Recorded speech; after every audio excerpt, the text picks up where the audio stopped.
Bro, to understand how bad this situation is with Iran, you have to understand how we got here. And it doesn't make it better. It makes it worse. See, back in July 2015, after more than 2 years of negotiations, a historical and unprecedented agreement was agreed to by Iran and 6 other countries. All of these parties agreed that Iran would stop developing nuclear weapons in exchange for the sanctions being lifted off of the country. Now, the parties involved in this deal were the United States, the United Kingdom, France, Russia, China, Germany. We all agreed on something back then, geez. And it was overseen by the European Union. Now, while there was very broad support of this deal, there were a few countries that opposed it. Israel was actually the most vocal against it, which you wouldn't necessarily expect because for the last 2 decades, they've been saying that Iran is like a couple weeks away from developing nuclear weapons. But there were other countries like Saudi and the UAE who expressed concern, saying that the lifting of these sanctions would empower Iran financially and would grow their influence in the Middle East. And keep in mind, this agreement was widely regarded by arms control experts as, quote,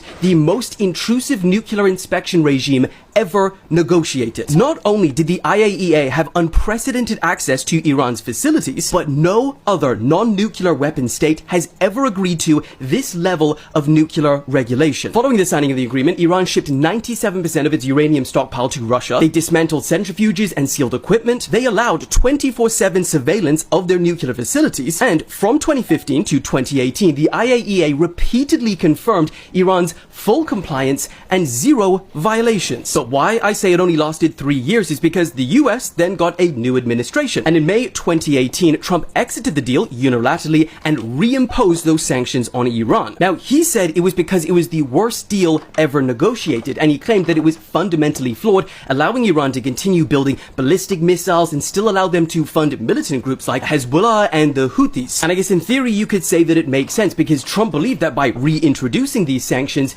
it would crush Iran's economy and it would force them back to the negotiating table to agree to a broader and tougher deal. After exiting the deal, Netanyahu called the move by the US brave, while Saudi and the UAE also welcomed it. But the other countries, man, that were part of this deal, they were pissed. The UK, France, China, Germany, Russia, they all stayed in the deal. And they even tried to create a workaround deal to trade with Iran. And they tried to do this by not using the US dollar. But the US dollar, man, is powerful, and it ultimately failed. But another thing that unfortunately failed was the strategy that Iran would return to the negotiating table. They never did. And just a year later, they began enriching uranium again, using advanced centrifuges again, and blocking parts of the IAEA inspections. And things kind of spiraled from here because Israel began claiming again that they are weeks away from developing nuclear weapons. Biden became president. He tried to return to the negotiating table with them. It failed. And then fast forward to 2025, Trump tries to get them to the negotiating table again. But because those negotiations